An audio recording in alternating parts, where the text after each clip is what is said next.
Hello friends! Okay, so today we are making spicy shrimp curry. These are the ingredients you're going to need for this dish. As you can see,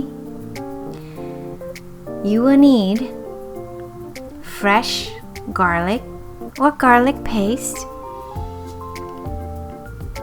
You have fresh ginger or ginger paste. It's really up to you. If you prefer fresh ingredients, you can grate it and mince it.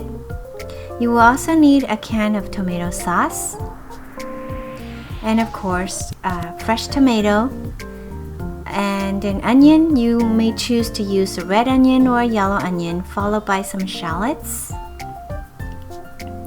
and of course green chili, and then coconut cream. That's it. That's all you need. And the shrimps.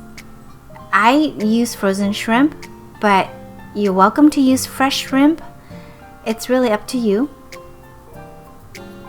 Here are the seasonings. Red chili powders.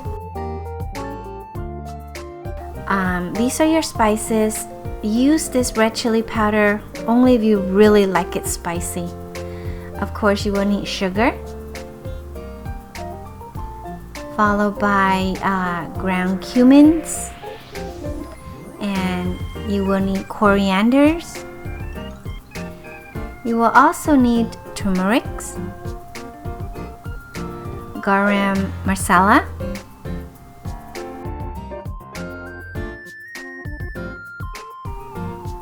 the ground cardamom is also one of the spice you're gonna need, and of course your salts. Total of 8 spice. Yeah. 1, 2, 3, 4, 5, 6, 7, 8. There it is. Okay, so to begin with, you will need to dice your tomatoes and onions.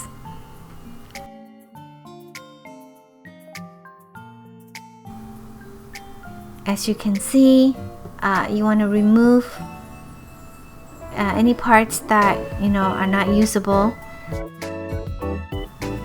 from the vegetable, and just go ahead and slice them up and dice them.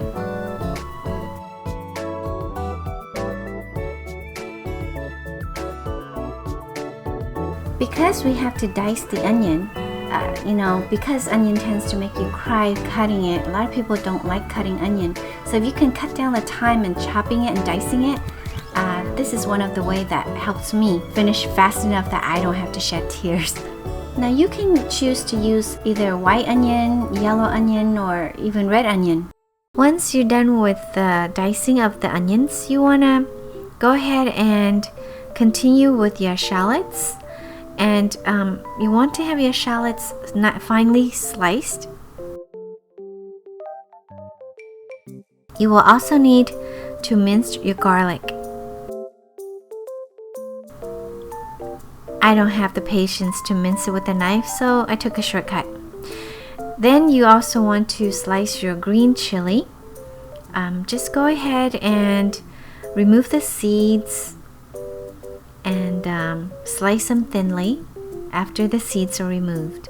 This will minimize the spice for those who likes a little touch of spice but not too spicy, Plus the green chili will give it a little bit of color too on a dish. So that's it. Let's cook. Now in a heated wok or saucepan, go ahead and add your minced garlic once the oil is hot. And then toss in your shallots, followed by the diced onions and the green chilies right after as well.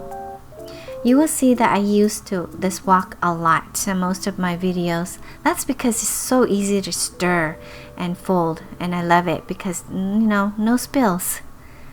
Okay, so here you want to add your diced tomatoes in. And of course the minced ginger. Now this is where the spice come in. Go ahead and sprinkle your turmeric, followed by the coriander spice.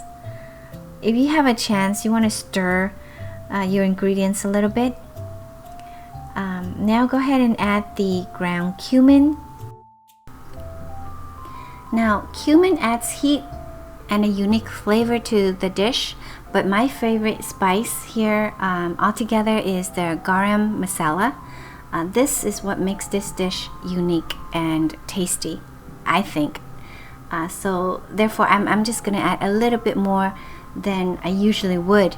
Stir it a little bit just to make sure that the spices are blended in with the ingredients. Now add some of the cardamoms, and then of course a pinch of sugar, and go ahead and stir it again. Just give it a good stir to make sure that the spices are well blended into the sauce. And then you want to go ahead and add about half a cup of water. You may choose to use chicken stock if you want more of a bold flavor. Here you want to add some of the coconut cream to the sauce. I prefer coconut cream because it's just much more rich and creamy. Now go ahead, pour your tomato sauce into the ingredients and give it a good stir.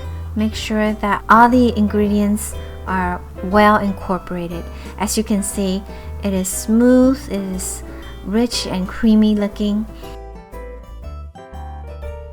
You want to go ahead and drizzle a little salt to it for taste at this point and stir again. Last but not least, toss in your shrimp when the sauce is about to be finished, because you don't want to overcook the shrimp. And since I'm using cooked shrimp, frozen shrimp, I basically wanted to put that ingredients in at the end because it's already cooked and you don't want to overcook the shrimp. So here, I wanted to lower the heat and make sure that the dish is done, and I just garnish it with chopped parsley. The dish is basically finished. Just cover it and you're ready to serve. Alright, that's about it. Let's wrap it up. As you can see, this dish is amazing. It tastes just as good as it looks. You're gonna love this dish. It's so good with white rice. So enjoy!